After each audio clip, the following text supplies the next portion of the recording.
Woo! Happy Sunday, everybody. I hope I didn't just blow your eardrums. We're in a new location, a new space. It's warm, it's lovely, it's beautiful. To all the amazing humans on the other side of this camera I'm looking at, thank you for being with us today. Don't let the hoodie confuse you. It is warm. And, we have a great humans involved. This is Unlock Church, where we, as Scott Mendenhall and friends, come together and talk about a topic that will help you in your day-to-day living. How to make great life decisions. Who doesn't need that kind of help? Joey, how are you doing today? Do you need help making some decisions? I'm doing great, and I love the new studio. It looks unbelievable. But yes, of course, I think everybody needs some help making decisions, because decisions are important. Lily actually spoke about this at youth the other day about making decisions, and it was really good. Oh, so. You did? Lil? Yeah, I thought that was... Or choices. Hi, everyone. Choices matter. I thought that was very ironic when I saw your teaching notes, and I was like, immediately, Wesley, you did better, but it'll be you, for sure. Hey, it'll now. be you. What? Don't. I already know we're using different... It can be a double teaching, because we're using completely different... Yeah, I mean, who knows? It might not go like... It might not even be the same. It might not even be the both same. use Old Testament stories, which is really fun. Because they're good illustrations. They're great illustrations. But Lily, I gotta thank her publicly. She was just before we went live, just talking. She was the right-hand woman in the project. She was getting everything done. She did things she's never done. Probably don't want to ever do again. Maybe some. Maybe some. But it is so good to be in the new space. For those, this is your brand new first day with us. Welcome. My name is Scott Mendenhall, and we previously, for the last, 3 years, met in a garage that was not insulated, heated, or anything. And so this is amazing. Good things come to those who wait. There's things, every cliche saying that you would use to describe it is true. Like, this is an upgrade. This is huge for our online community. This is how much we care about you, love you. And we would put time and energy. I was laughing with Lily. I thought we were going to get this done in 1 week. I thought we had a team from Texas coming in. We're going to get this done in 1 week. I really did, Joey. I know. No, I know you. I know you did. That was really a funny did. thought that you had. And then, how long has it been? Have we gotten to the wide shot yet, where you can see all three of us? Hey, Hey. It's been, looks good. Since camp, we What started was the camp? The foundation. 17th. So June or July? July 17th. July 17th. So Yeah, I was at July October 17th 29th. until now. It's three months and a week. 3 months and a week? Something like that. Dang. Well, Long time, but we're look here. at it. Yeah. And it's we got some open real estate that we got some idea. We got some space over behind Joey and Lily that needs to have something there. And then we've left the middle open for something special. I don't know what that special is, so it's not like I got it planned or something, but we're gonna put something there. It needs to be there. And so we will put something awesome there. It's really to the highest bidder. We're not taking bids, but could be cool if we did or not. But how to make great life decisions, topic of the day. On this channel, we like to talk about things that will make your life better and make you better at life. And so thank you so much for being with us. If you're here Sunday, jump in the chat. It's so good to see all the names like Michaela, Joey's wife's in there, which is nice. MQT.One Wheel, all the way from the northern part of Minnesota. You know what? In your name the other day, I watched a documentary on how we got that section of Michigan, the Upper Peninsula. Wow. Marquette, right? He's from Marquette. He's from Marquette, yeah. But he lives in Minnesota. No, No. Michigan. Oh. So Michigan has that upper part, the peninsula. I'm butchering that. No, you got it. But it's interesting how it was very compelling. But it was in his honor. Why did you watch that? Because I knew he lived there. All for him? It was interesting. Like, how did we get that chunk of land that's not attached to anything? How did we get it? You really want to know? Sure. This isn't a history lesson, but it was a deal. It was battery exhausted. Don't you love that? Oh, man. That's okay. But okay, we got more if we can batteries. go back to the wide shot ledge, that'd be great. Instead of cutting my face off, that'd be wonderful. But it's just interesting. Go watch it. It was on YouTube. That's cool. But in honor of him, our Kanye West. He sends hearts. Marnie says we look so much more comfortable. I love that. I'm more comfortable, Marnie. I'm much more comfortable. Hey, it is like 70 degrees in here. Yes, it's Our, very warm. our hands aren't cold. Joey I came in. Sorry. Yeah, go ahead. I came in with like a jacket and a sweatshirt, and I was like, I took it right off. I was like, I don't need this. Yeah. So it's been great. It is fun. It feels so. It's like it's homey. It's fun seeing everyone's reactions as they step in. I should have filmed it. It's like, yeah, you better have that reaction. It's amazing. It is. It's great even for someone who didn't know the story. It's epic. It's awesome. It looks like we belong on YouTube. That's for sure, and Yeah. that's what we really want to be. Is in a digital space, being able to encourage and inspire other people, and on this channel to take steps in a relationship with Jesus. And so we're excited. I'm excited to my brain power and Lily's brain power. Honestly, has been.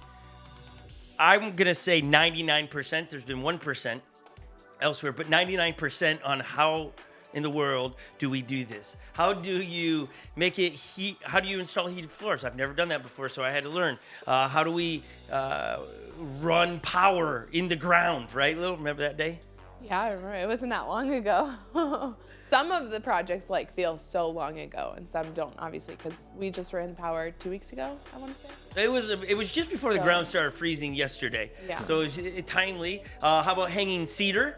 And so we.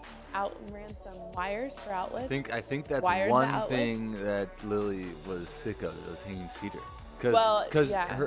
her husband was like wanting to do cedar in the garage, and she's like, don't ask me to put another piece of cedar Yeah, up. for Yeah. a season there, I couldn't go home at night and do house projects because that's all I was doing all day long. That's what I have just filmed needed around a little here. break. Yes, thank you. You put it so elegantly. I would have been much more crass. But that I was thinking, like, you get done here, you're like, in our season of life, we've had to keep doing some home projects, but just to live. But it's been like, okay, I'm going to take a week and not do any, and then I'll start our basement and fix that from the flood. Nonetheless, we can't forget one of our favorite human beings who just conquered a massive event, like an event that is, and we're all preparing for it as we put our headphones on so we can say hello to the one and only Dwayne in Mississippi. How we doing, Dwayne? Good morning, guys. I'm good. I'm good. You know what we need to do? Back- We need to Back ship to down some 100%. lights to you. That's Feeling good. Back to Oh. 100%. He's moving. Yeah, we Yeah. need to ship some Yeah. lights to Dwayne. So Dwayne, we're gonna send you some lights so you can put them up against your wall, so you have this similar glowy vibe behind you. He thinks I'm joking. gotcha. We have a care package going to Dwayne. If people don't know this, Dwayne is getting a one wheel. We're gifting him one of our used ones, so don't go like you guys are. So, but he's been around here so long he doesn't own a one wheel. What kind of humans are we? So he gets getting a pint, and we're in the same package. I'm gonna put a couple lights in there. it's a great idea. All for Okay. you, Dwayne. Okay. Little extra setup on Sounds Sundays. good. We gotta hook that guy up. He's here to stay. We gotta give him a proper microphone. It's gotta happen now. Now that it's done. See, 99% of my time was going into creating this. Now I'm back to at least 98% here, 2%, and then my 2% is reserved for Dwayne. So Dwayne, I'm gonna figure it out for you. There you go. All right, you just said you're back to moving. So first, I heard the clang, and that wasn't weights. I heard the metal. yeah. Show us the bling. Let's see it. I can't see. There it is. He conquered the Spartan. Dallas, Texas. Oh, man. Of course. You go to Jeez. Texas and you get a belt buckle, of course. How hot was it? Oh yeah, yeah, absolutely. how hot was it, Dwayne? Ooh, so I think the high on my watch read like 98. Oh, That's It was really warm. hot. It was warm. It was warm. Wow. That's, I'm surprised No, they thank didn't cancel it. Like yeah, the- Minnesota Marathon. Right. I thought about that too. Yeah. What a bunch of pansies up here.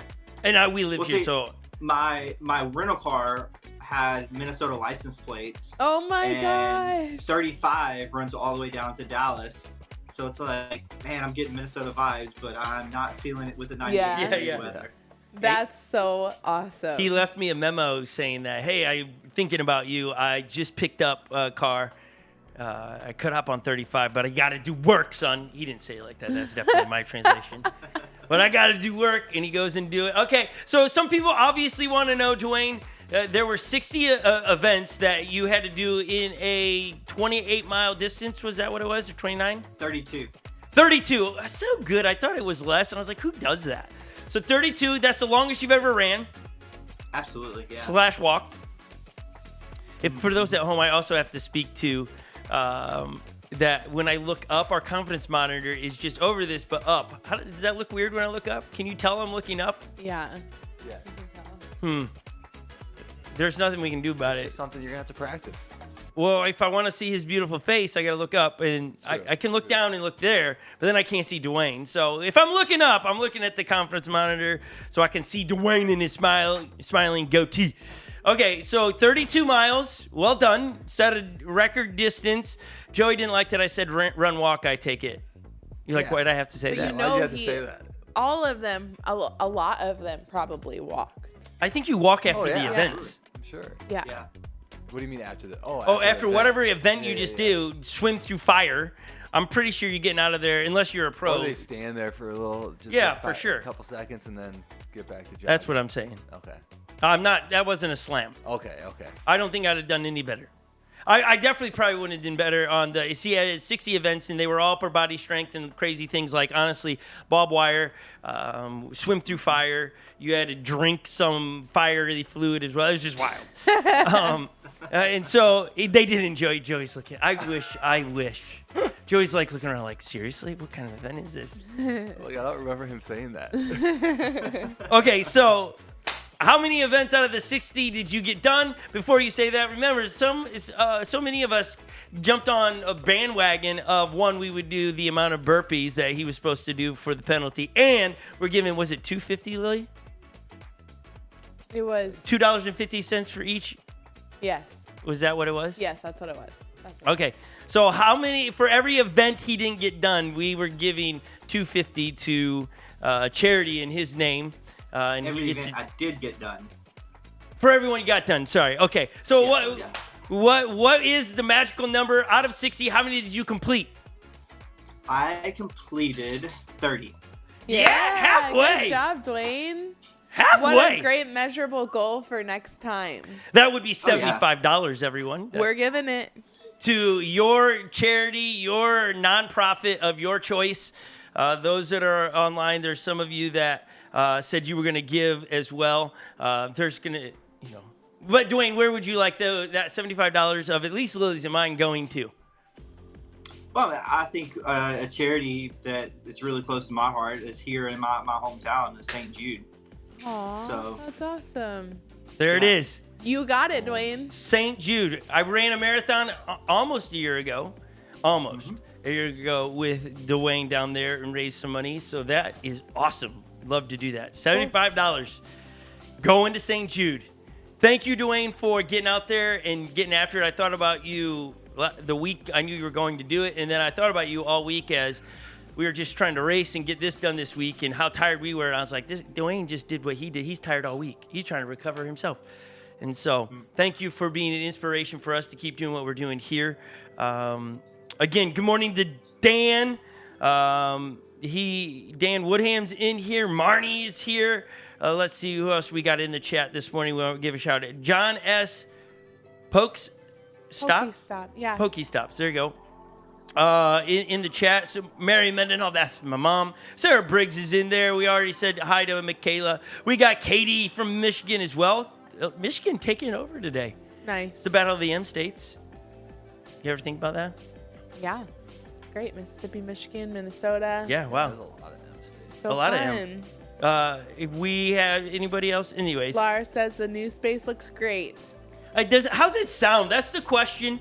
When I back up and I'm talking in my ear, I can hear it sounds like I'm in a great hall.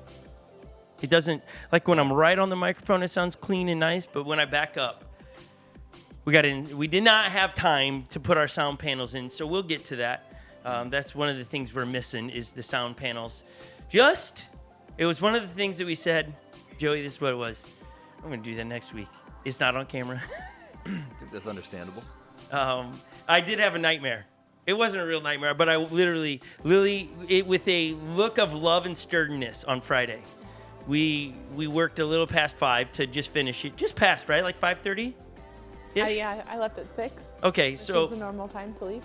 So we wrap things up with hair lights. We get those on, and Haley and Lily figured out how to turn these lights down so they're not as bright.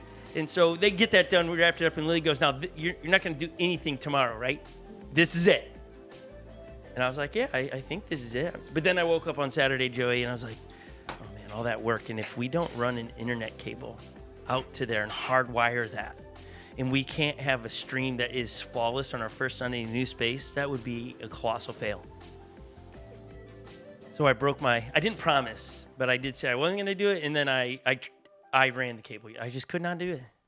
So we've run You had a dig? Yeah, I dug yesterday. Not near as hard as what we did. It was much easier. But we dug it in. Now it's hardwired. We got the fastest internet we've ever had for our online audience. Woo! It's a good day. Okay. A lot of us chatting. We have donuts in here that we would share with all of you. I don't think you want us to package those up and send them to you, but we celebrated this morning with orange juice, coffee, and donuts, Dwayne. We should have mailed you some as well, but we didn't. We're horrible friends, but we will eat one in your honor, if we will. Nice. So Legends give me Legend says he'll take it. He'll take it. I'm excited about our topic today because we all gonna make decisions, and there was heaps of decisions made in building this studio/offices. So we have a lot of things we've learned because you always have constraints in the decisions.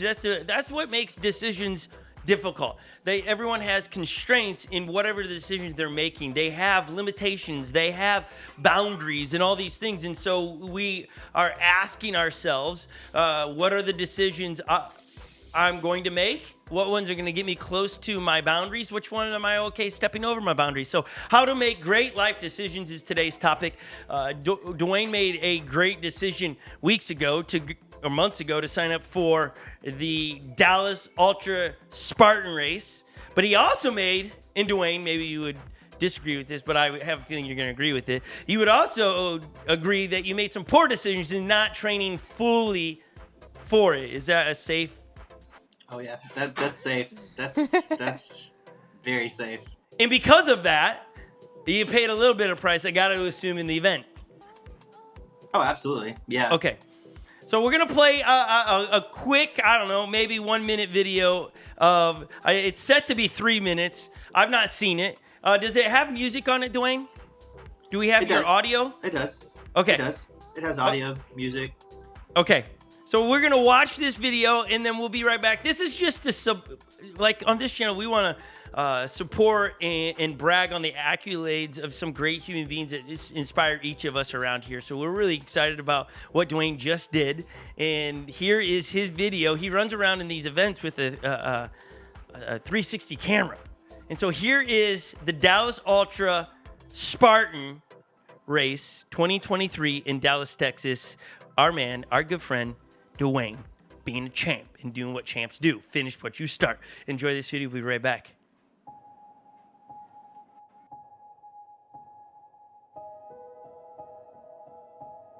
What is your profession?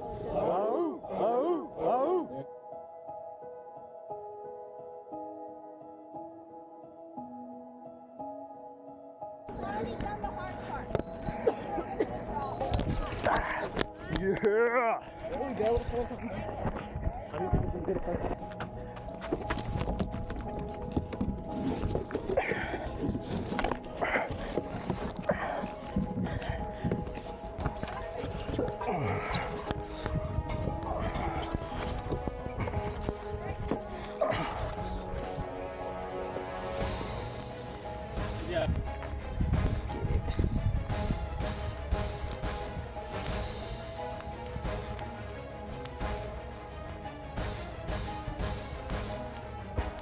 £60.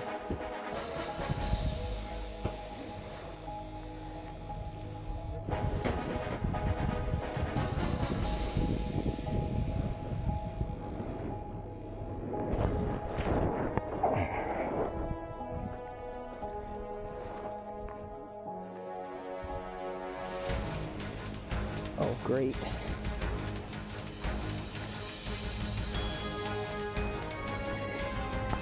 Just keep swimming, just keep swimming.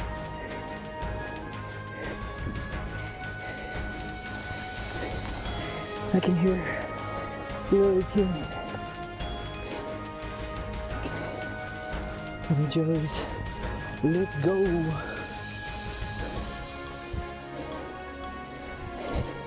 Scott, don't be a pants.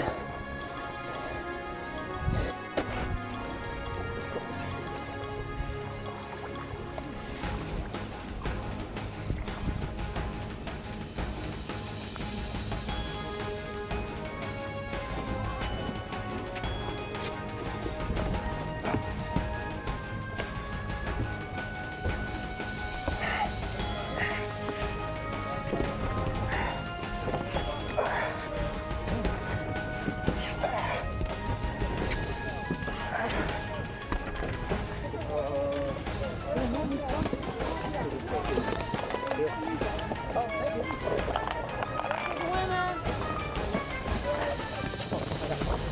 Do it.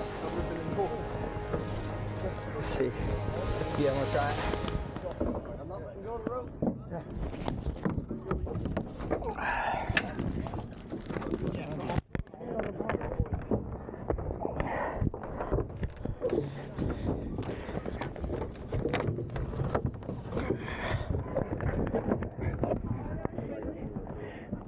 Oh, give me a hug. There we go. Good job. Good job. Wow, Dwayne. Dwayne, that's Unbelievable. so cool. Literally, that's impressive. Like, Okay, Yeah, it does make me it was want to do fun. it. I want to do it. I want to do it.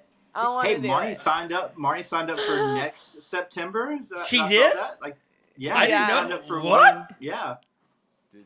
Next Okay. September in Washington. Washington. In Washington? Yeah. Maybe we should fly out there and do it with Oh her. my gosh. Haven't run that one yet. Fun. Now, that was a question. Dwayne has a goal to run a marathon in every state. Does that count towards your number? It was a 50K. Okay, It's I gonna just count. seen. Yes. I'd just- count yes. it. I'd Yeah. count it. I mean, I would too, but I didn't know how strict you were going to be on it. Has to, like your medal needs to say marathon. Oh, no. Okay. Okay, I like it. I this might be the first year that in since I set a goal. I say that with the side. There is still time left, but to run a marathon, this would be my first year since 27 not running a marathon in a year. your goal is to run one before the year ends? If I want to keep that record, there's still time. My body doesn't feel it, but my mind is wrestling with it. But life has happened around here in the last year, and it's been one of those things. Like, am I going to get? Unless somebody would just qualify the seasonal life I've been in for me and saying getting us into here and finish my basement before the year would be a marathon, then I might. But Dwayne, if you want to go do the Spartan in Washington in a year, I'll do it with you. Sounds good. Let's do Will, it. you in? I'm in. Do you need to talk to your husband? Yeah, I Run probably everybody? should. I probably should, but I'm in. Joey? I'm What? not 100% in yet. Oh, Joey. I'm not gonna say. Joey I am not has gonna learned. say yes. I have learned. Yeah. Joey has I'm learned not- his not- lesson. He's learned. Yes. Well, we asked Marty They- in the chat if they have ultra as an option, and I need to. I have more questions, Wayne, because I need to know how much running I need to do. No, you're doing what he's doing. I'm literally. 32 miles. You're doing 32 miles. But is that how much you not the run? 20 mile. Is that how much you run? Now, I will say the terrain, it made it really hard to run on a lot of it because it was so rocky, especially at that location. It was so rocky. There was like really big hills that you have to walk up. But yeah. Yeah. Okay. Well, laughing Elizabeth. at my wife. Elizabeth is going Yeah, D yeah. dot I'm dot. laughing at that. Yeah. What's her emoji? I can't tell. It's her rolling her eyes. Mhm. Yeah. Yeah. She was really She's a afraid of beast. this. She was really afraid What? for this. Yeah, because apparently there was a like on the packet, and I was smart and didn't send this, but on the packet it said that this is considered an extreme sport, and there is a possibility that you could die from this. They have to say that. Disclaimer. Yeah. Yeah, but like there's been stories that she's heard of people that's healthy that's finished it and that's had a heart attack and died. Yeah, that's So- true of Iron Man. That's true. I mean, that's everything. I mean, I'm not trying to make light of it. I just feel like we are in a culture, and probably I don't get me started, but I do think we're in a culture of everything has to come with a tag on it. Death, it could be possible because just we're in a we're past Sue Happy, but I just think you have to do that. Right. We're not saying don't eat McDonald's. Yeah, right. That'll kill you. I just think that we are instead of people living life anymore, because I think to live life is to live with risk. Now, in how to make decisions to make great life decisions, yes, there's filters inside it. And there have been some people from a vantage point sitting in the crowd as the critic. We'd say, oh, that was an unwise decision to do that. That cost you something. But, man, let's get to living because I'm already dying. I'm not being morbid. It's just happening to all of us. The minute you're born, you start dying, and the day you die is the day you start living. And so let's live like we understand that. And then while we're living this life, let's live it in a way that honors, this is the way I always say it, the King. That honors God. What am I doing with the life you've given me? I'm being faithful with the life you've given me. I think I saw MQT One Wheel said earlier, and thank you for the kind comment, it's just cool to watch you guys say what you're going to do and then you do it. And that's not because there's something special about us around here. It is programmed in my DNA. That I think it's in Ephesians, Luke. Can you find that verse where Paul says, work as if working for Christ? Everything I do to honor the King. And that's in the simplest things, in laying the floor in here, to making sure I stay fit, to make sure I stay in the moment to discipline my kids. All of those things is to honor the King. And so people put there's this risk. Man, there's something wired in all people that we want to go and push the limits, but fear paralyzes us. And maybe that's what fear is, one of those things that it keeps us from making some decisions that are really healthy and great for us.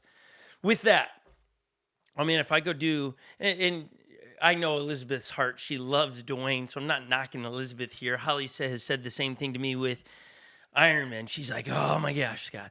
I remember one race, somebody had passed away, Joey, in the swim the week before, and I'm going to a race. She's like, Scott, somebody drowned last week. Would you please swim away from everyone? Swim by yourself. That's what she was saying. And I was like, okay. Like, how am I going to do that? There's 1,000 people swim. Actually, I think it was 10,000, 20,000 people swimming in one shot. I'm not swimming away from them. Right. And so Holly got nervous in that. So I understand where Elizabeth is saying what she's saying to Dwayne. But I think fear has the ability to paralyze so many of us and to push us. It's like a magnet. It either sucks you in and stops you, or it's the reverse. When you flip the polarity on a magnet, it pushes you away. And I've always tried to, anytime I feel a fear to do something, I must do it. Making, again, how to make great life decisions with the right filtering systems that I don't want to end my life short. But I want to get busy living it and honor the King is the best way I put it. Lil, did you find it? Is it in Ephesians? It's in Colossians. Oh. It says, slaves, obey your earthly masters in everything, and do it not only when their eyes on you and to curry their favor, but with sincerity of heart and reverence for the Lord. Whatever you do, work at it with all your heart as working for the Lord, not for human masters. Boom. Read that lesson, not like human masters. Whatever you do, work at it with all your heart as working for the Lord. That's it. Whatever you do. And around this table here in Dwayne, we all do something different. And the beauty of doing it in the way to honor the King, like that's the filter. So that's what gets me running when I don't want to, or to stay out of a project. Because to not finish what you start is not honoring the King. It's like, no, I'm going to finish what I start. So my motivation isn't the wows walking in today. It literally is, I laid in my bed last night knowing we're coming in here today. By the way, we don't have a clock anywhere, so we could go all day. we didn't install our clock. You have a clock on your wrist I and know, your but, iPad. but if somebody sees me look down, that's just like, oh, gotta go, guys.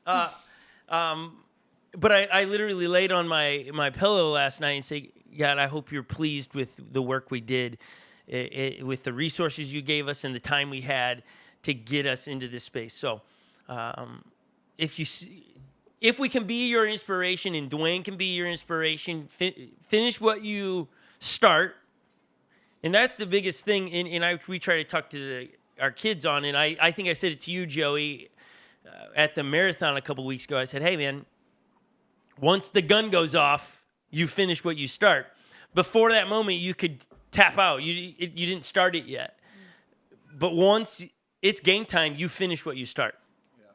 Yeah. And that's just the truth. Is like if we go, when we go do the Spartan race, that gun goes off. We're finishing what we started. Just whatever needs to happen. And so, I hope somebody needed to hear that today, or just be inspired by what we just watched Dwayne do. I could have kept watching that. I'm inspired. Yeah, that's sweet. I could have kept watching that. Thank you for the. I can't tell if you were coming at me in that, Dwayne, or you were I'm not sure. What were you coming at me there? No, definitely not. Definitely not.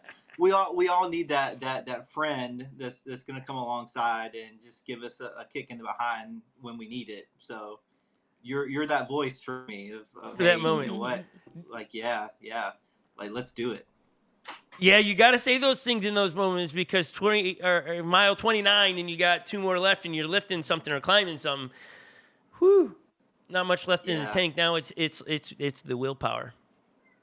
It is. It's all mental at that point. It's like, okay. Yeah. Yeah. Wow. Good job, Dwayne. Good job, Dwayne. Nice work. You're amazing.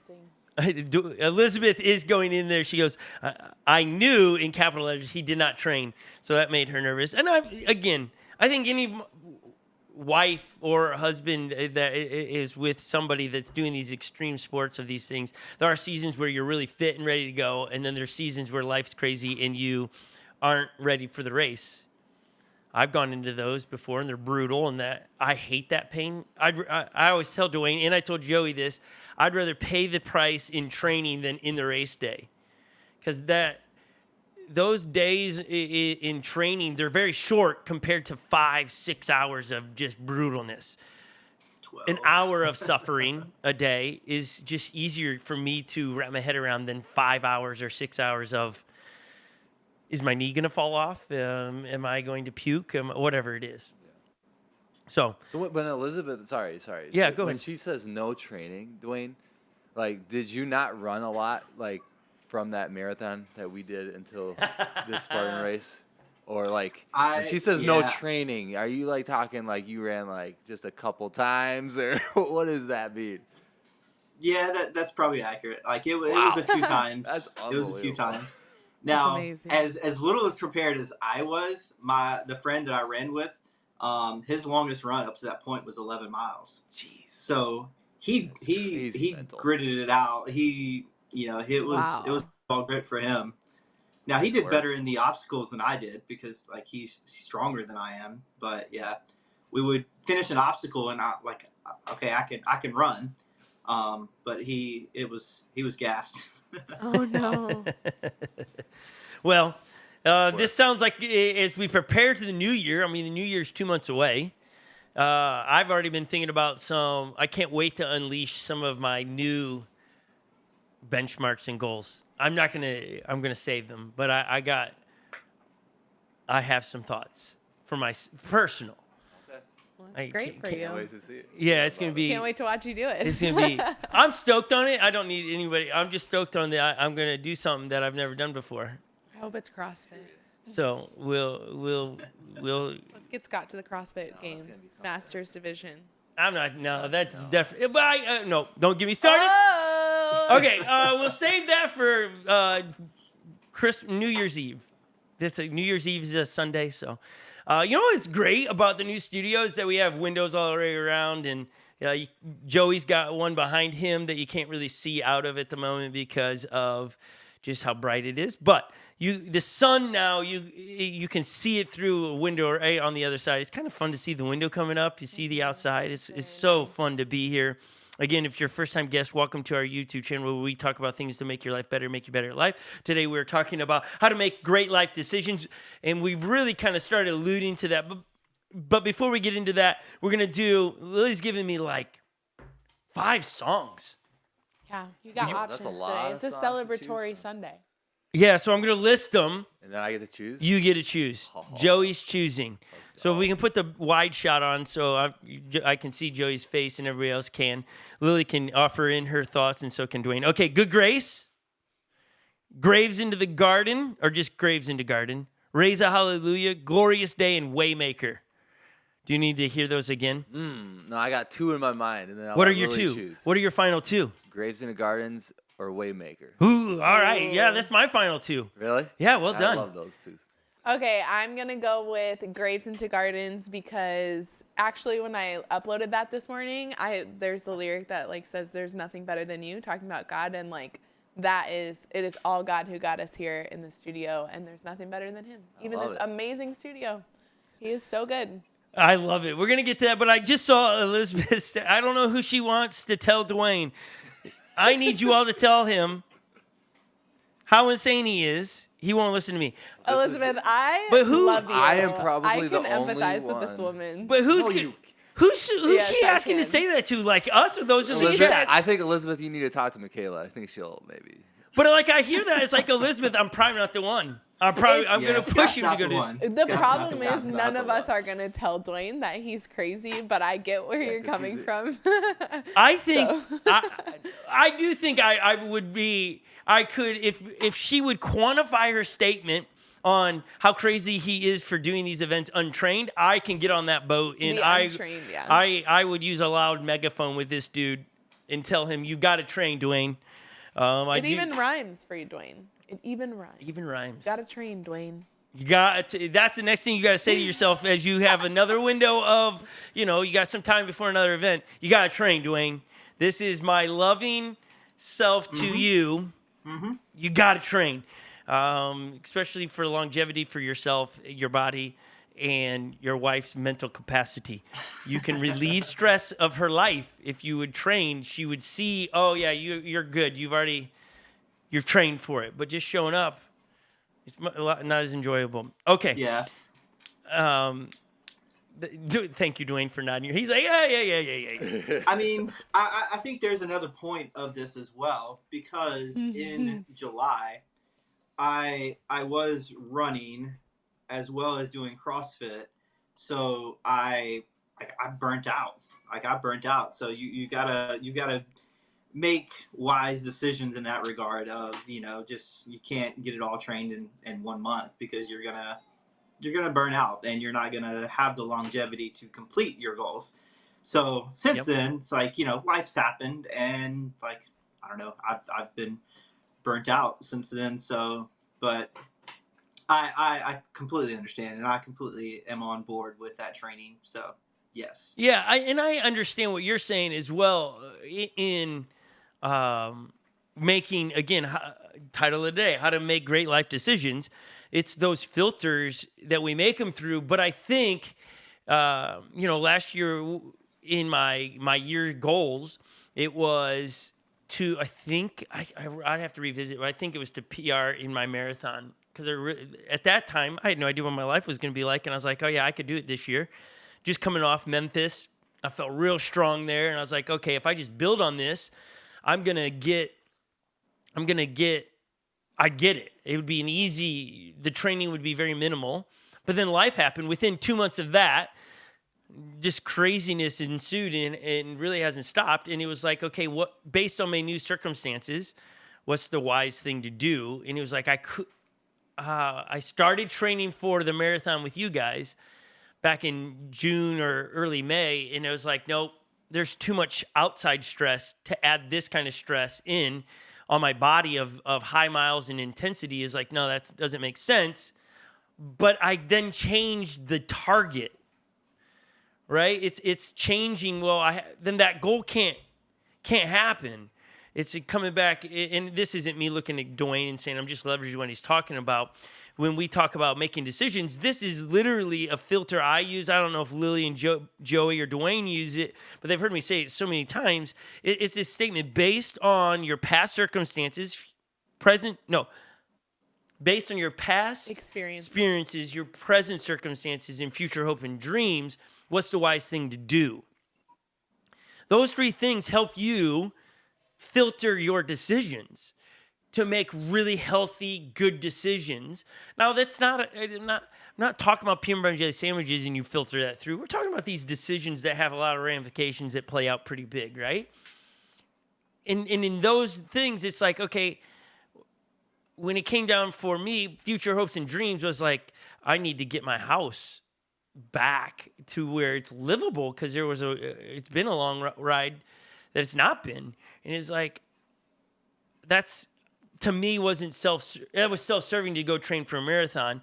And if I didn't change it, then I was going to potentially hurt me and those around me I love, because I wouldn't have been able to give my time to Unlock Church, to my friends, my family, getting this facility done. It just been a lot longer. And so using those three statements, and you should totally write that down and have it somewhere. You're going to make some big life decision, game-changing decision, financial decision. It should be those three things. Okay, my past experience, meaning, let's say you're making a financial decision. Well, how have I handled money up to this point? Oh, I constantly keep going in debt. Okay, so your past experience with money is you are a sucky manager of money. So my present circumstances, I'm in debt. So going into more debt, is that a wise decision? Then you should be able to look back going, wait, up to this point, I've defaulted to going into more debt. So I need to change it, because my future hopes and dreams are to be out of debt, own a house, and all these different things. Those things slow you down. What happens when we make big game time decisions, it's game time and the clock's counting down, and we make a decision with just a lot of emotion, and then all of a sudden we're in trouble. And Joey, you slowed the clock down a little bit earlier where you're like, hold on. I'm not going to say yes today. Well, I forgot. When is the race? It's way past. It's like September.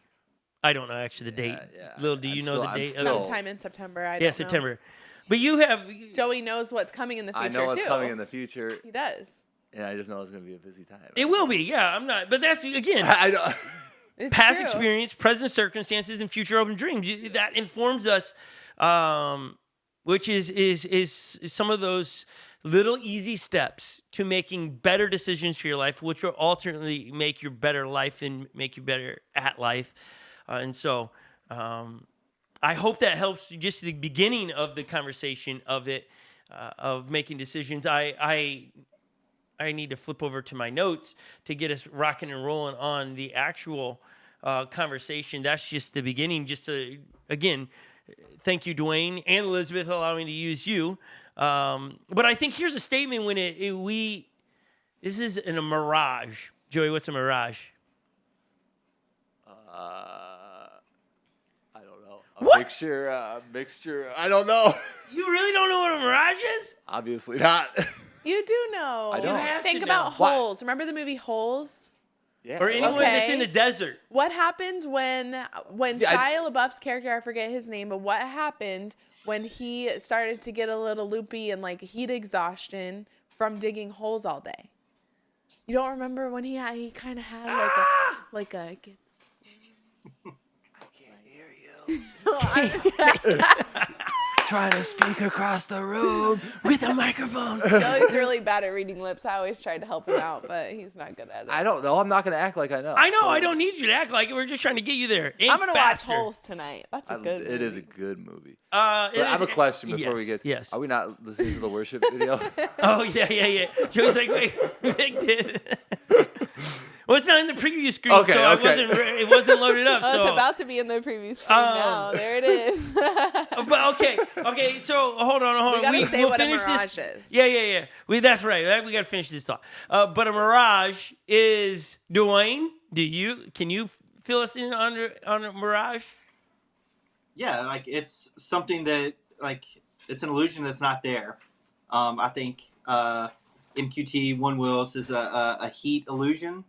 Yeah, Which there you is, go. That's where you see it a lot. Yeah. You see things that Hallucination? Yeah. kind of like that. Yes, yeah, very similar to a lot of times you see in the desert, where in movies where they're seeing water up ahead and it's not. It's just an illusion. Oasis, It's a mirage. It's not really there. And there is a thought that comes to our lives, and then we're going to get to the video. Once I can call my shots, I'll call all the right shots. Meaning, the minute I can lead my own self, I'm my own boss, I'll make all the right shots for my own life. That's the mirage. It's almost like childhood. Like once I don't have parents to tell me what to do, I can call my own shots. Everything's going to be good. But then they realize, oh my gosh, I need it. Yeah, because they think, well, I'll be able to eat whatever I want and stay up late and all those things. And then it's like, great, do that. How will that?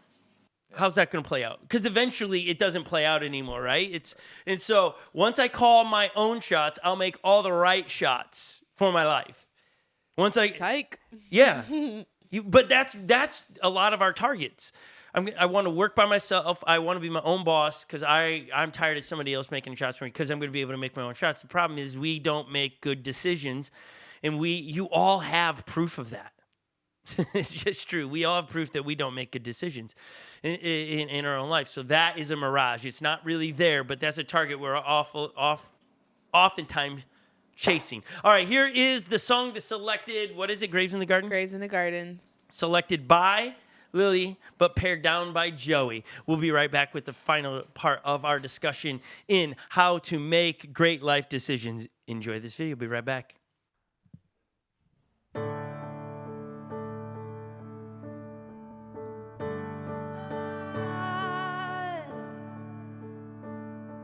And I searched the world, but it couldn't fill me. Man's empty praise and treasures that fade are never enough. Then you came along and put me back together.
Great choice there, Joey and Lily. That's So a good. That's a good song.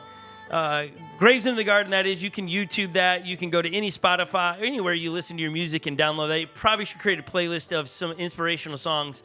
When your back's up against the wall and you got to make decisions that are big-time life decisions. Okay, here's another statement. So remember, we just left going, once I can call all my shots, I will make all the right shots.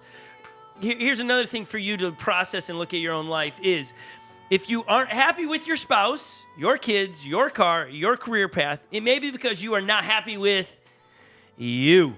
Can we fade that music out? It wasn't fading out in my ears. It was very loud.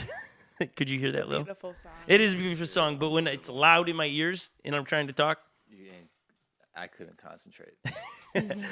it hadn't faded yet, so I felt like now I'm gonna say a little something. Steven's doing a great job back there. He's got his own little station with a lot of buttons. How we doing, Steven? Wall. He loves this. He says. I love that for you. He came in this morning, took off his shoes because wait, heated floors? I can put my plate here and have donuts. Yeah, you can. Yeah, he's got his own little spot. Yeah, I get the technology all dirty. Okay, I'm Just gonna kidding. say it to all of us. If you aren't happy with your spouse, your kids, your car, your career path, it may be because you are not happy with you. Why I wrote it that way is because I spent a great deal of time with talking with people on the phone, through text, through instant messenger. People DM me, all these where people are talking about I'm not happy with where I'm at, and they blame it on their boss. They blame it on if I had more money. They blame it on my kids aren't behaving. They blame it on their spouse. But really, they're just deflecting. The real issue is you, and no one likes to hear that. Like Dwayne, did you enjoy us going, well, Dwayne, you're not training? I mean, no. It's. You knew it though, right? You know it. I knew it. I know. Yes. And when those around you are pointing it out, it's not like, love this. It's like, it's like, okay. I think what happens, I don't think Dwayne is doing this, but I think a lot of times what happens is that we think we're duping everybody else, and it's only us that recognize that we're not training and we're not managing things right. We think we've hidden everybody, but here's the truth. A lot of people just don't want to be Karens, and so we don't call people out on what we can already see. We recognize a mess in people's lives because we are a mess. We're so good at seeing all the messes in people's lives because we've been there, done that before. That's just so. If we continue to do life, here's the truth of it. If we continue to do life this way, where it's my spouse's problem, my kid's problem, it's my career path, and all those things without recognizing you're not happy with you, and it's time for you to make better decisions, which will make you better at life and make your life better. You got to understand, I've said this before, you married it, you dated it, you raised them, you bought it, and you chose it. It is all you. So your decision-making is not ideal. So you got to change it. And we've already kind of given you a good way to start making better decisions in light of your past circumstances, Past experiences. past experiences, present circumstances, and future hopes and dreams. What's the wise thing to do? That's the filter you need to create. And we created that filter because of what we've learned through the authors of the Bible. But if you continue to do life the way you are, saying it's everybody else's fault, not you, if we continue to do life alone, then we'll find ourselves using relationships to get us where we want to go instead of having relationships. Say that one more time, please. Okay. If we continue to do life alone, we're isolating ourselves, not letting somebody speak in our lives, then we'll find ourselves using relationships to get us somewhere versus having relationships. Meaning I'm leveraging you to get me Farther, get somewhere. down my career path. Yeah. I'm just leveraging relationships for what you're going to give me, not what I get out of it, not what I can help you with. So we don't have real relationships. So this lack of good decision making, it begins to erode every area in our lives, but yet we think it's an isolated decision. We think the decision to not train for a marathon is, that's just about my training to not PR. I'm not going to get a goal or to do it. But those those continue to either erode or build up other things in your life, the foundations of your other relationships, your job, your other things. But we just think they're isolated. It's like this. It's the decision. Like man, I've recently been DM'd where, oh man, I stayed up last night and I was partying and now I'm at work and I'm hungover. It's like, and you don't think your coworkers or your boss knows that you're off at that moment? Like, you don't think that's changing your job productivity, and you don't think it's like they're making mental notes about that? Like, those are the things that blow my mind, is that we think, oh, I was off the clock last night and totally plastered myself. That's not going to affect tomorrow. It's not isolated, right? You see it go, everything has a trickle down effect. Goods and bads. You're a coach, Joey. You see it with your athletes that choose to stay up all night and play video games. Different? No. No, are they different because they stay up? 100%. Yeah. Yeah, they're much different. Or I even see it even in school. It's like, why are you so tired? Well, I was up till 3 a.m. Okay. So the decisions you make, there are obviously consequences. You're not going to be able to perform as well. You're not going to be able to, be as healthy in general. Right. And I just don't think decisions are usually isolated. Right? And that's another important thing for us to write down. Every decision, that's why every decision has weight to it. The decision to be healthy eating doesn't mean you don't have days that you get to have ice cream and get to enjoy whatever you want. It just means, I say it this way often, discipline gives you freedom. Discipline gives you freedom. Meaning if I'm disciplined in what I eat, I can have a day of going to just get a plate of nachos the size of a small dog and eat it. Because I've had discipline. If I do that every day, now that's really going to be unfortunate for my overall health. But I just, people don't see it like that. People go, why do I have lack of energy? Well, let's look at your diet. Well, I don't want to give that up, but I want more energy. It's like you can't have both. Well, it's either what is it that's saying?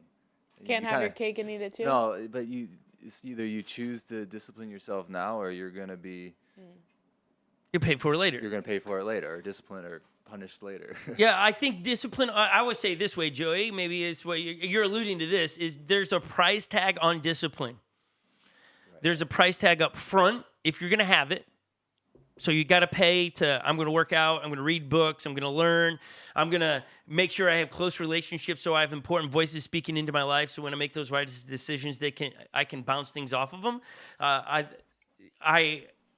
I'm going to make those wise decisions now. I'm going to be disciplined to keep people close to me.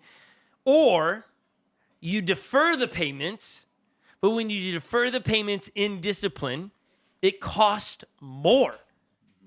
It's going to cost you in your health. It's going to cost you in your relationships. It's going to cost you in your finances. It's deferred payments are great for now, but in the future cost you more. It's not wise decision making.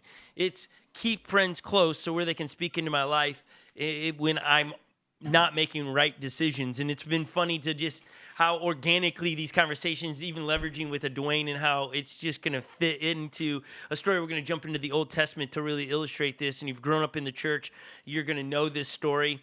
Probably even if you haven't grown up in the church, it's quoted enough. Some people that use this story because it involves one of the heroes of the Bible. And some people want to combat and say, King David is his name. He never existed. He's not. But you know what? You go to Jewish history and they talk about King David. So it's like, he's not wrote out of history books. It's funny how people want to discredit what the Bible has to say.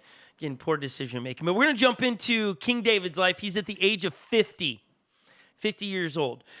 David was the second king of Israel, to give you a little background story. He is the guy that knocked over Goliath, which was a giant.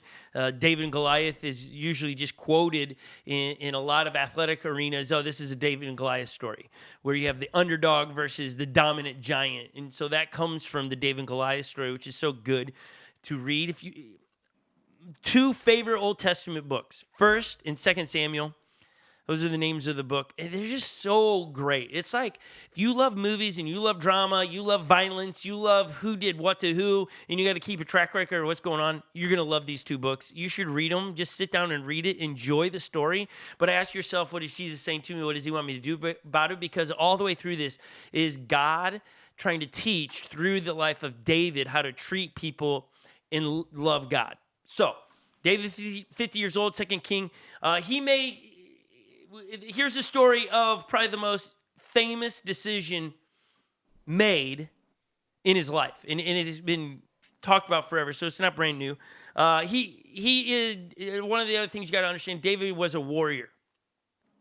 Like, David just knew how to kill. Have you seen did you watch The Quarterback, Lil? Yeah. On Netflix? Yep. So good. It was good. Like, what was your highlight from it? I liked.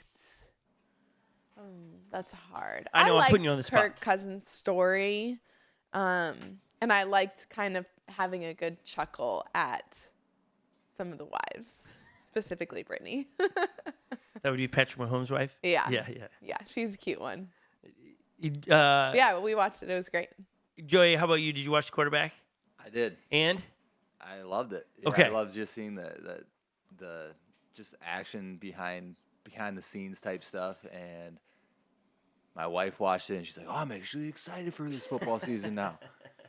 And I also just love Kirk Cousins, man. That dude is like, that like just dad funny. Yeah, like he is. just good guy. Yeah, good guy. You want to root for him. Yeah, you want to root for him. Just, Um, it reminds me his outfits. His wife just changes them, so I'm like, yeah, same dude. Same dude. Same dude. How about you, Dwayne? Did you watch The Quarterback? I did. Your thoughts? I think, yeah, I echo. I mean, we're a Vikings fan. Of course, we're gonna like Kirk Cousins. Right. Like, I remember the like one scene in particular. It's like after a game. It's talking about like Patrick Mahomes goes home and like there's like it's a party going on, and it pans to Kirk Cousins and it's like him sitting around like the fire pit with like family. It's like this is my type of guy. Yes. I think that's kind of us. We root Minnesota. I have a football helmet spinning of the Vikings. Just overall, he was a good boy. It was fun to root for him, fun to have him on the screen a lot. But there was one, it really started happening in the last 2 episodes, and I'm probably the only one that picked up on this. Patrick Mahomes hurts his ankle, stays in the game, and it was really awesome. Like one of those moments in history of sports, you're like, wow, that's pretty sweet. But then they start giving him, "Oh, you're such a warrior. You're such a warrior." And he just started, the next 2 episodes, he was just a warrior for what he was doing. I love the mentality of stay in the game. But to give him the name Warrior, it's like, boy, are we watering that one down? Mm-hmm. Like it's a high ankle sprain, uncomfortable. But a warrior is doing accolades in battle where your life's on the line. Not necessarily is his life on the line. I think he was inspirational in the moment. But to use the word warrior in that moment, I just feels like it waters it down. I think, like, Lily, I wondered what Jordan, your husband, would have to say in that. Well, yeah, Jordan's favorite movie is Warrior. Like the movie of boxing, and so he I think that movie does not compare to Patrick Mahomes hurting his ankle and like being a warrior. Like I agree with what you're saying. Yeah. And I just think when I hear warrior, you want to know what I think of? What Dwayne did. Like that's awesome to me. I think but I wasn't alive when King David was, so I don't fully know. Yeah, like, but I know his stories, but I just read them on paper. But I think the warrior is reserved for someone in the military. That's what I'm trying to say. That's why I say Jordan. I mean, yeah, I could see that. Dwayne, I heard you say in the background. Oh yeah, I completely 100% agree with that. Like Dwayne's like, don't what compare I did me. was nothing. Like don't compare me to that. Like what these guys do are like it's commendable and like it doesn't need to be compared with anything else. Yeah, I think what Dwayne did, you're a fighter. I think that's a good, you're fighting through it, man. Yeah. You're a fighter. But I think to use the word warrior, then like when I say David is a warrior, what do you mean? He twisted his ankle and he still was king? Oh, great job. No, when we're saying warrior, this guy fought for his life in so many different things. And to live at the age of 50 for the things he fought for is crazy. Like he should be dead. I mean, in that kind of culture, in that time period, 50 years old, a warrior king who did some wild things, okay? That's what I'm just trying to say. So here he is at age 50. We jump into the story, 2 Samuel chapter 11. It's springtime. When kings normally go out to war, this is how the author is recording it to give you some context. David sent Joab, the Israelite army, to fight the Ammonites. They destroyed the Ammonites' army and laid siege to the city of Rahab. However, David stayed behind in Jerusalem. This was his series of bad decisions. He's not where he's supposed to be. However he made his decision of staying home, when kings normally go out to war, he did not go. He stayed home.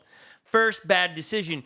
Usually, poor decision makings are made in series, not isolation, because we have to justify the next decision that we didn't know was on the other side of the first decision. Like, I remember being 16 years old, and I was asked to go to homecoming at another school when I don't know if it's still a thing, but to get invited to go to somebody else's school dance, like across the way, one of your rival schools, and you're invited to go, is like sweet. You just feel a little bit macho. You're walking into the school. Like a warrior. I'm just kidding. Yeah. That's exactly where I said it. Thank you. Thank you for describing it so well. But you're just walking in going, yeah, I'm from your rival school, coming in. And so I stayed late afterwards at the party. And I was like, I'll just speed to get home. Because I needed to be home for curfew, which was midnight at the time. And so I was like, I'll just speed when I get home. And so a first decision was to stay later than I needed to. So then I decided I'm going to break the law and speed. So I'm speeding. So then I am less than a mile away, and I see the blue and red lights. Now I stopped. Somebody's going to go, you made the decision to outrun them. No, I did not. I'm not a fugitive. I pulled over. And, the officer does his spiel. Why did you think I pulled you over? And I learned right in that moment not to really divulge information. Just like, I'm not quite sure is usually how I learned how to answer. Because the minute you give information away, they're like, and that. Like, oh, I have a taillight out. Oh, I didn't notice that when you were speed, right? You don't want to give information away. So, nonetheless, I go, yeah, he goes, you're speeding. I was like, yeah, I'm late for curfew. I was going to make it, I got to get down there. I'm just a half mile away or so. He was like, well, this is the first time being pulled over. And the laws have changed. If you get pulled over now at 16, you lose your license, right? Like, we're in a harsh time period for 16-year-old drivers. He came back to me, he's so kind. He goes like, hey, no ticket, but I'm going to hold you here for 15 minutes. And I'll let you go home. I'm going to let you sweat. Yeah, so he held me there so for I'm going to cause you to be late. I'm going to cause you to be late. Yeah, that's good. That's what it was.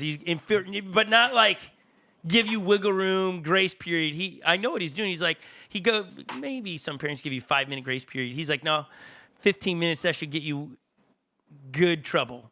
And so I drive home. Now I'm driving slow because it's like I'm trying to come up with a narrative. Yeah, I need time. So now I'm not in a hurry anymore. There's nothing, and so I slow down. There's no chance to speed that. And now I come in the house and I make another poor decision. I get in the house. I open the door very quietly, and I turn the clock back. I go in the house and start moving clocks backwards. Well, so there weren't digital phones at the time, I assume? No. So technically, it's a great idea. Right. Technically. I mean, it seems... Which one did you miss? So, yeah, exactly. So it seems like so good, right? It just seems like you've got it... It's dumb. It's a 16-year-old mind. But, like, you see the series of bad decisions making, which, yes, I missed one. I can't remember what one I missed. But it was not good. It was not good. I got caught. I was in trouble. But what got me there was, and then I had to go back, and it was just a series of bad decisions that I could have stopped at any point if I had just said, no, I'm going to do the wise and right thing. But I didn't. And so when I read this thing about David, this story is you, okay? Don't say this is, oh yeah, my friend needs it. This is you. This is us. We're just makes Too many bad decisions. So the minute you make one, you got to stop it right there. Okay. Late one afternoon, after his midday rest, David got out of bed and walked on the roof of the palace. As he looked out over the city, he noticed a woman of unusual beauty taking a bath. He sent someone to find out who she was, and he was told, this is Bathsheba, the daughter of somebody, and the wife of Uriah the Hittite. Another bad decision. He's the Ten Commandments talk about a couple things that he's breaking here. What are the two just 10 commandments that? And I obviously had time to study, so I'm throwing you under the bus here a little bit. And Joey, I'm coming to you, so she can There's get more one than one. that he's breaking here. She's gonna read them. That's okay. No, I'm. Lust isn't lust the. Well, like, do not commit adultery, but he hadn't yet. He had not. Right. No. I don't know what the other one is. Oh, envy. Covenant. Yeah, there's What one. did he say? Right. Covet. Covet. Yeah, he's Like covet. envying. Yeah. Is that the same thing, right?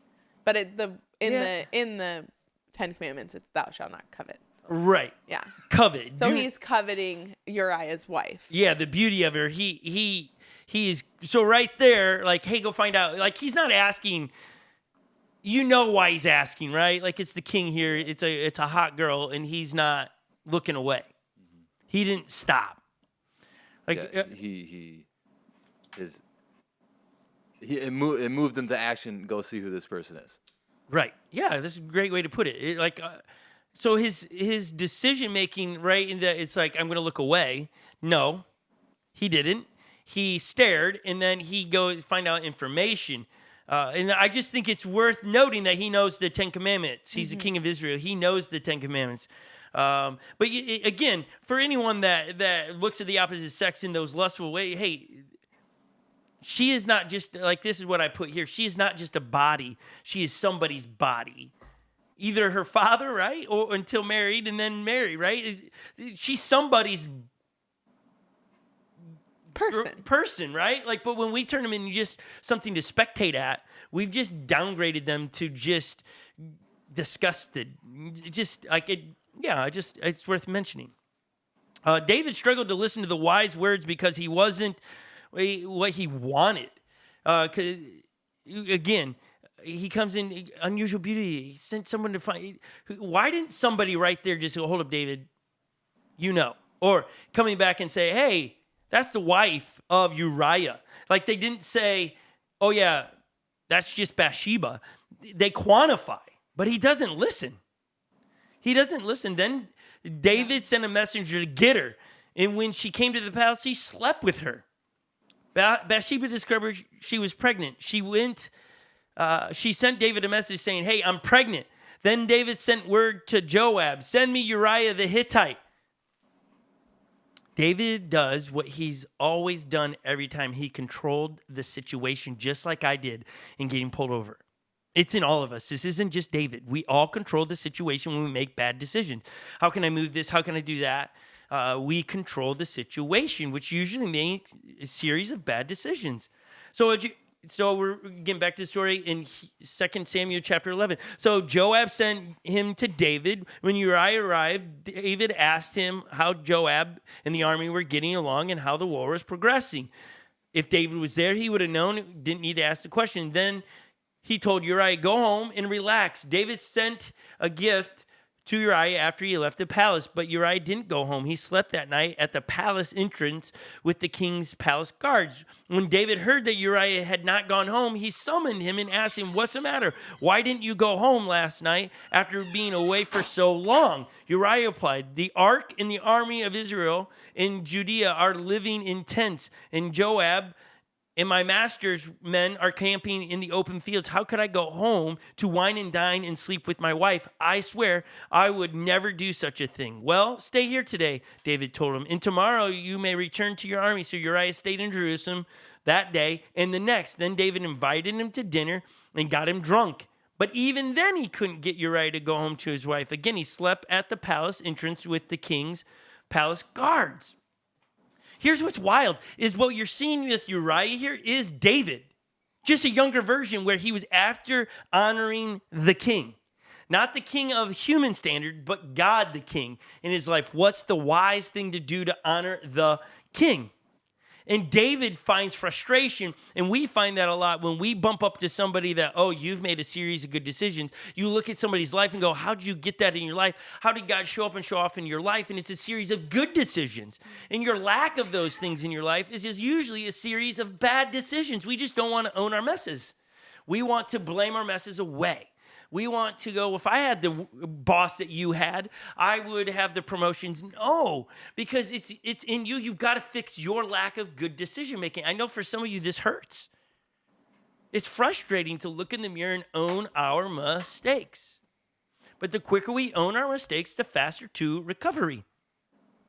Just when we call ourselves by who we are, it's not a blame game, and it's not to embarrass ourselves. It's to say, oh, no, I know who I am, so I'm going to move from it. Like, if you read through the New Testament, Paul's an author. He calls himself, I'm the chief of sinner. Someone goes, well, that sounds dirty. Why would he do that? He's labeling who he is so he knows who he's not going to be. I know I have the capability of doing dumb things. So I'm moving away from that. So when someone, for one of the first steps in recovery from a substance abuse is saying, I am an addict. Someone recovering from gambling, I am addicted to gambling, and making that public. Ryan, who was part of the tech team and now has moved to New Mexico, to watch him leave a lifestyle of what he was before he found Jesus into where he found Jesus and how fast that took place. It was wild, but you know what he did? He started calling his sins. He started saying, no, I'm looking at the wrong things online. He made a big old post on Facebook, and some people pushed back on it and said, I can't believe you would put that out in the public. But you know what it did? It built in accountability. He wasn't doing a life alone. But here's David, a series of bad decisions. I'm going to get this guy to go home. You know what he's trying to do, right? What's he doing with Uriah? Hello? Well, he's trying to, I feel like it's a lot of things. I think the example of David wanting, like the whole misery loves company idea, like he's wanting someone who's making good decisions to make bad decisions with him because he knows he's made bad decisions. But I think he's trying to get him to not know about what he's done. Well, somehow not know. Well, if Uriah goes home and sleeps with Bathsheba, whose child is it? Sure. Yeah. Okay. Yeah. That makes sense. He's trying to cover up his mistake. Yeah. He's trying to make Uriah think he's the father. Right. Because there's no DNA test back then, right? Yeah. There's no blood work. This is the cover. This is the ultimate cover up. Well, here is Uriah in the moment having good, like not even good decision making. Like this is like something else. I don't even know how to quantify what he's doing because it's like, that's what you want. One for all and all for one. Like, does that make sense? When you're in the trenches with somebody, like it feels good, like him to show up and back to the army, go, no, I slept outside the whole time. I didn't get comfortable because I knew you're out here. It's like, whoa. That's what they do for each other. Right. Yeah. It feels good to be a part of a team like that. What I love about our friendships around here is that we're all going, okay, I don't live in your mess, but I can help you in the mess. So let's get back to the story. The next morning, David wrote a letter to Joab and gave it to Uriah to deliver. The letter instructed Joab, situation, Uriah on the front lines where the battle is fiercest. Then pull back so that he will be killed. So Joab assigned Uriah to a spot close to the city wall where he knew the enemy's strongest men were fighting. And when the enemy soldiers came out of the city to fight, Uriah the Hittite was killed along with several other Israelite soldiers. We got to, again, learning from this in decision making, when we make bad decisions, what happens is we need to involve other people to continue to cover up our messes. We now see another person invited to do unthinkable things. Murder. Now, David's the leader of it, but David now sends a letter in the hands of Uriah to Joab saying, Joab, this is what I want you to do. Joab's going to know what David's doing, but it looks clean. It looks so clean. We have got, like, again, I hope you're taking notes and writing some of these. We've got to understand we write our stories one decision at a time. One decision at a time determines the direction of our life. One decision at a time. So therefore, there's a lot of weight to that one decision. You might not feel like it's the one big one, but it is. It's setting the direction off your life. David premeditatedly. Permanently. David permanently undermined his credibility and his legacy. We're talking like up to this point and after, David has a pretty clean deal. Like you root him on, but here you see his moment of weakness. He started out with one bad decision. He wasn't where he was supposed to be. You struggle with a substance abuse, then why are you showing up at a bar around people that are doing the thing you're struggling with? I want to be around my friends, but you can't handle it. Stop going to those places. Remember we did the opening line. The opening line, once I can call my own shots, I'll make all the right shots. There is a special trap for every holder of power, whether the director of a company, the head of the state, or the ruler of dictatorship. Servility, which is an excessive willingness to serve or please others, becomes epidemic among his entourage who compete among themselves in their show of devotion. This in turn exercises a sway upon the ruler who becomes corrupt in his turn. The key to quality of a man in this power is how he reacts to this situation. I have observed a number of industries and military men who knew how to fend off this danger. Hitler himself put up no visible resistance to the evolutions of a court. In that whole statement I write there, and took some of it from things I've just read, is problem is when we get to power, we create yes men and women around us. Yes, you can do that. Yeah, you can. You do whatever you want to do, because what happens is we push back on wise counsel. It's like a couple weeks ago, this was months ago, I came to the leadership team. We have a team of amazing human beings around here that help us just make wise decisions financially and morally and all those things. And I just sat down going, hey, I have this opportunity to go on this trip. What do you guys think? And Joey, you were one of the louder voices that going, I just don't know. Do you remember that? Yeah. You spoke up saying, I don't know, right? Yeah, I did. What was your give the context or whatever you want in it? I mean, so most of you know what just everything been going on with this tiny office trying to get this done, but then on top of that, everything that's been going on in Scott's life, and he's just been busy. And it's kind of like the Spartan race for Dwayne, and there's just a lot of things going on in his life, and then he was had this opportunity to go to a great event that could have been awesome, and there could have been a lot of life change, but I just mentioned, like, is this the wise thing for you to do right now with you going on another trip the following weekend, and for your family, and just wearing you out, and so ultimately he made the decision, I believe, but we kind of just told him some of our thoughts about what we thought, and just to keep him healthy, and so he can continue to do what he's doing. The longevity of it. Yes, and that's I think it was a great point from you where you put it back on my plate to make the decision. They didn't make the decision for me. It was, okay, now with the incoming information, it's like, what's the wise thing to do? And there's accountability. I'm sure they would have stepped in at any point to say, no way. But it was not having yes people around me, but having people that will speak truth, the hard truth at the times, to be able to make wise decisions and get the results that I ultimately want. Because they know the goals. They know the goals as an organization, me as a person. He knows those goals, so he can speak into that. So, and that is, listen to this, because up to this point, David's not listened to that. Now here listen to this little twist. 2 Samuel 12, verse 1. The Lord sent Nathan to David. When he came to him, he said, there were two men. He starts telling a story, which is just wild. There were two men in a certain town, one rich and the other poor. The rich man had a very large number of sheep and cattle, but the poor man had nothing except one little ewe lamb that he had bought. He raised it and grew it up with him and his children. It shared his food, drank from his cup, and even slept in his arms. It was like a little daughter to him.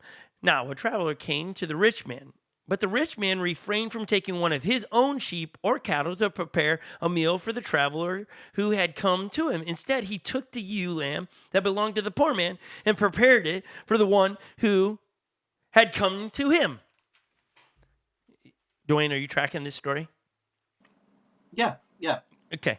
Can you just, in like a sentence, what just took place here? For somebody that is not tracking, okay, there's like a bunch of lambs and now not. What's going on? Mm-hmm. Legend is giving the face of I'm not tracking.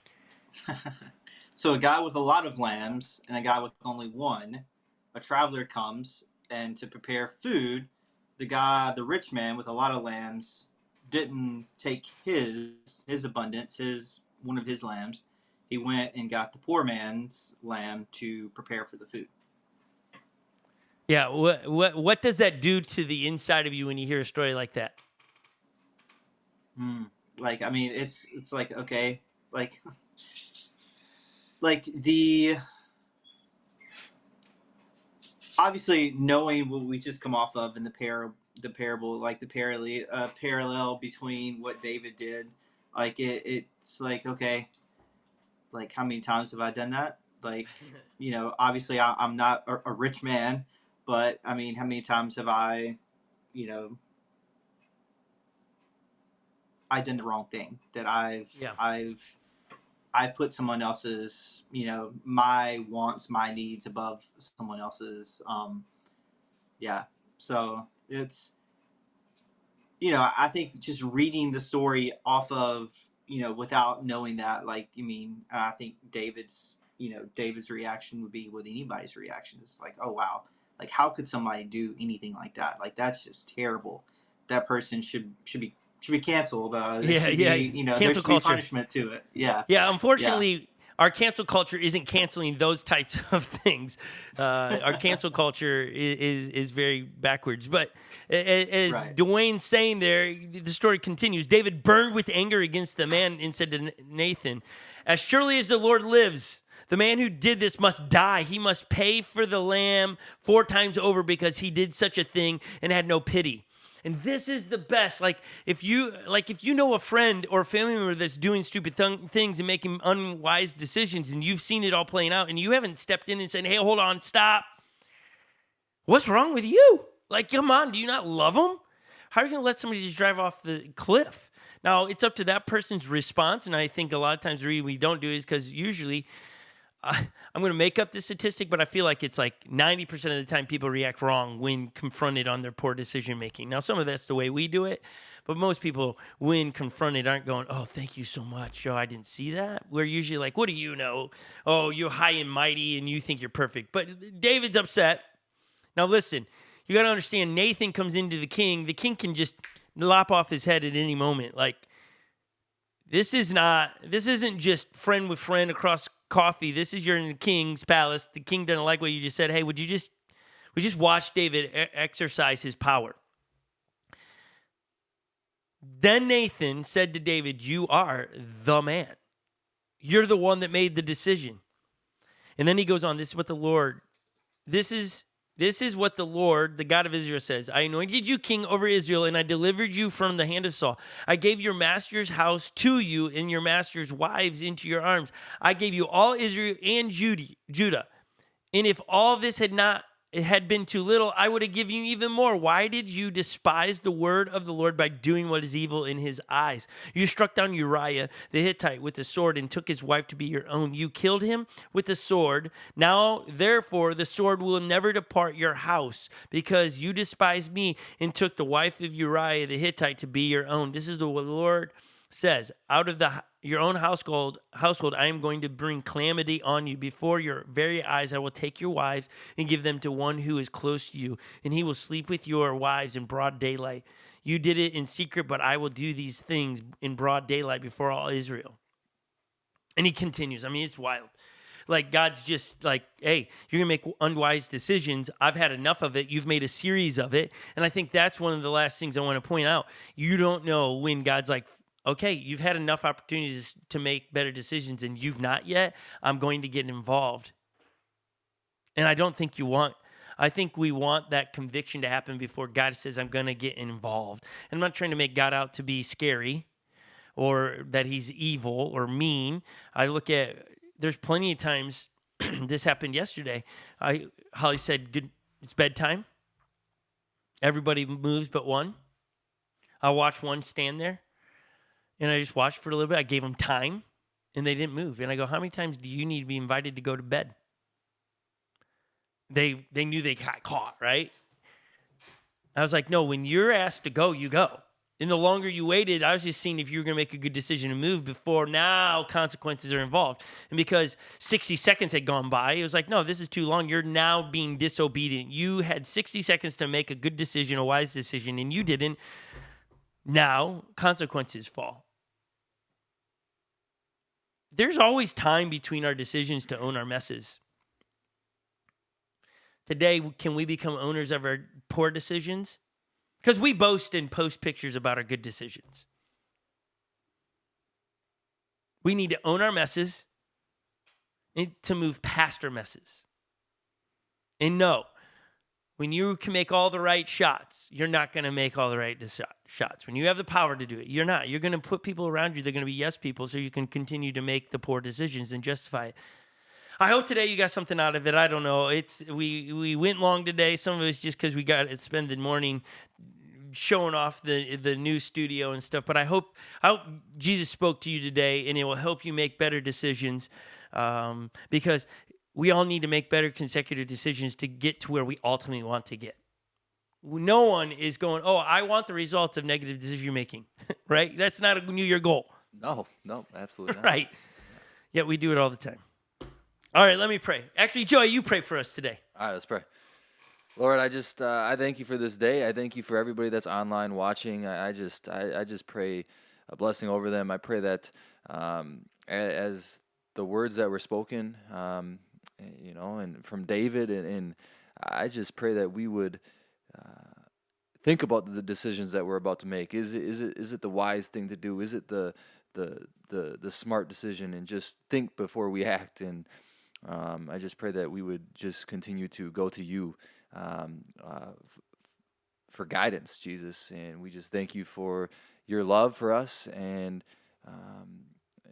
just pray for a great week. In Jesus' name we pray. Amen. Amen. Dan, thank you for trying to keep us on time. I just saw your thing. We probably need to put the big red light clock up as well, because I have to look. Nonetheless, we'll fix that. Hey, everybody, thank you for everybody that gave to the registry. Maybe you bought a desk or lights or brackets from our Amazon thing. Thank you for that.